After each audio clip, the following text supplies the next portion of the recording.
Bonjour, c'est Diana Silva, comment ça va?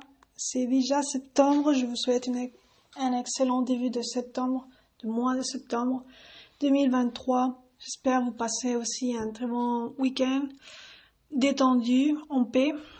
Et bon, en tout cas, aujourd'hui je vais faire, j'espère pas plus, un audio de 2 minutes pour t'expliquer ou t'actualiser sur ce que tu peux attendre. Bon, pas plus de 5 minutes. Pour t'expliquer ce que tu peux attendre de la 3e saison du podcast de Well Heart France. Et spécifiquement, je vais parler du podcast de Well Heart France, d'accord? Donc, avant de dire, je vais utiliser aussi cette communication via audio avec toi pour chauffer ma voix, parce que la vérité, c'est que, bon, c'est pas nouveau si tu as écouté mes précédents audios, que j'ai passé un mois d'août assez stimulant, je veux dire, ou plutôt, j'étais très surstimulée. Donc, à la fin, je me suis rendu compte que ma voix peut être, bon, ça se présente comme un défi pour ma voix, pour la stabilité de ma voix, surtout si après je me mets à fond dans des projets qui ont une variable émotionnelle importante, comme ce sont d'ailleurs tous mes projets créatifs du podcast de Well Heart. Et cela inclut en français, le podcast en français.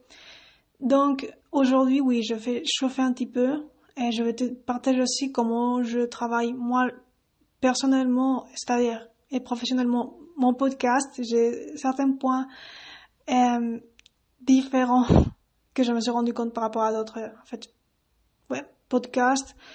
Mais bon, il y a des avantages et d'autres défis qui sont liés à ça. Je crois que c'est intéressant de le partager pour que tu connaisses comment j'utilise le format et bon, ce que tu peux attendre aussi à futur. Pour être totalement sincère avec toi, j'ai déjà dit que à partir de cette 2e semaine de septembre, j'allais commencer à partager les nouveaux épisodes de cette 3e saison. Je suis très enthousiasmée, même si ma voix me permet de l'exprimer maintenant de manière très stable. Et bon, pourquoi j'ai dit ça?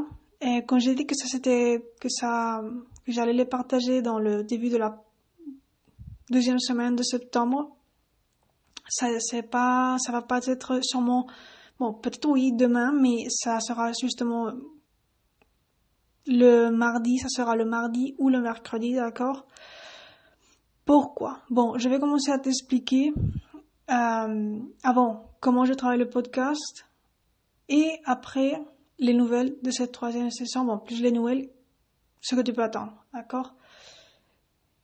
Et pourquoi cette nouvelle saison va être spéciale, même si j'ai déjà les titres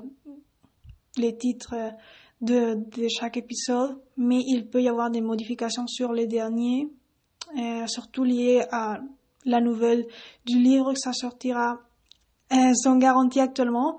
Et je vais t'expliquer pourquoi jusqu'à, bon, comme je te dis, prolonger à tout le mois de septembre, mais c'est quelque chose que je vais aller à 100% pour que ça soit possible ce mois, dans tout le mois de septembre. J'ai déjà une organisation et je vais t'expliquer. On va commencer. Donc, premier point, comment je travaille le podcast ou cette 3e saison. C'est vrai, cette 3e saison, la vérité c'est que moi, je suis très spontanée dans la création du podcast. Et normalement, j'aime beaucoup faire les choses simultanément ou le plus simultanément ou parallèlement possible.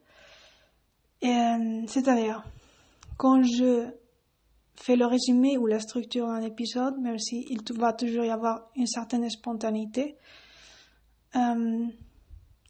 j'aime que ça soit publié dans la semaine qui rentre et pas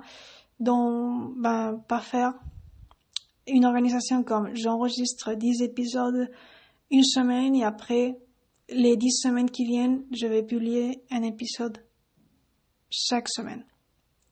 Et j'aime pas beaucoup ça parce que je crois que c'est intelligent de le faire ainsi parce que d'un point de vue de santé de la voix, ça te permet Ça dépend des cas, ça dépend des voix, mais ça peut te permettre une organisation plus affinée. Mais attention, c'est vrai que je pars déjà pour 5 minutes, et bon, c'est vrai que le partager d'une manière le plus simultanément possible, c'est aussi, comme je dis, plus humain. D'un côté, ça j'aime beaucoup, parce que, vraiment, tu vas m'écouter comme en live, presque, parce que je vais le transmettre un jour avant, peut-être, que de la date de sortie de l'épisode, ou une semaine avant, mais pas peut-être un mois en avant. Et je crois que ça a des avantages de ce point de vue. De ce point de vue aussi, c'est-à-dire d'un autre point de vue, je suis humaine, et donc normalement j'aime beaucoup que après, quand je fais la partie marketing où je t'explique plus que marketing, simplement je partage sur les réseaux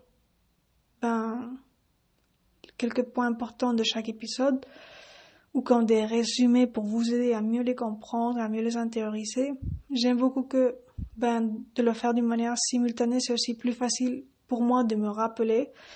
Et donc c'est un temps après que je récupère dans cette partie, parce que si j'enregistre les épisodes comme 2 mois en avance, ce qui fait que je vais oublier, pas totalement, évidemment ce sont des thèmes que je domine vraiment, mais à la fin quand je parle que je vais oublier, c'est que ce sont des épisodes très spécifiques souvent, et ce sont beaucoup d'épisodes, au moins 10 épisodes, donc il va y avoir dans chaque épisode des exemples précis, beaucoup de détails que, oui, je vais pas oublier les structures, je voulais pas oublier la structure, comme je dis, principale, mais les détails, évidemment, je vais pas me rappeler de tous les détails de chaque épisode, et ça c'est d'un point de vue logique, c'est normal.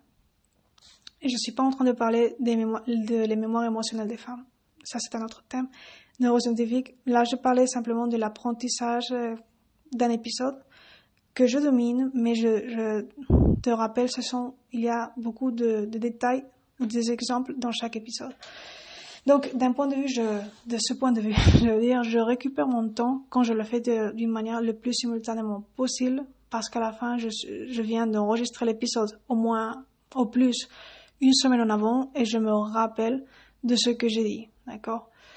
Mieux, des détails, d'accord? Et donc ça me permet un partage plus spontané, plus émotif, humainement comme femme.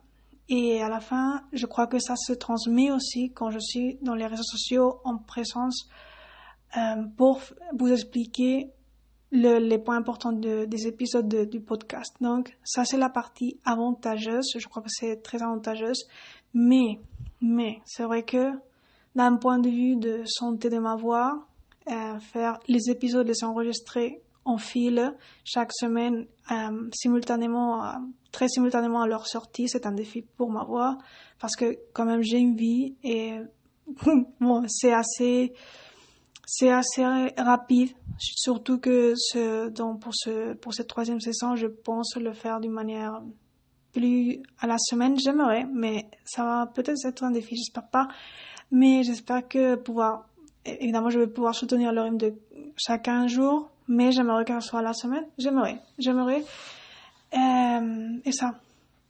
Mais j'ai déjà eu un mois d'août assez stimulant, donc je sais l'état de ma voix est bien, je suis très bien de santé, mais il y a ces petites choses que si je ne régule pas les petits détails de mon état émotionnel, bien m'organiser, ça peut, les délais de temps de vous proposer les audios ou même le lire, ça peut se modifier un petit peu. Mais c'est pas ce que j'ai déjà une organisation. Donc, il fallait dire les nouvelles de cet épisode. Et en moins de 20 secondes, je vais vous les résumer. C'est une 3e saison qui va comprendre au moins 10 épisodes. Elle peut comprendre aussi 20, mais ça va continuer à être focalisé sur la psychologie féminine, des thèmes que j'aime beaucoup aussi liés au sport, et surtout à la variable psychologique dans ta relation d'amitié avec ton chien, pour que tu puisses construire cette relation épanouie d'amitié. Ça, c'est pas nouveau, mais il va y avoir beaucoup d'exemples nouveaux. Il va y avoir aussi un focus sur le trait de sensibilité, même si je vais garder un prisme inclusif.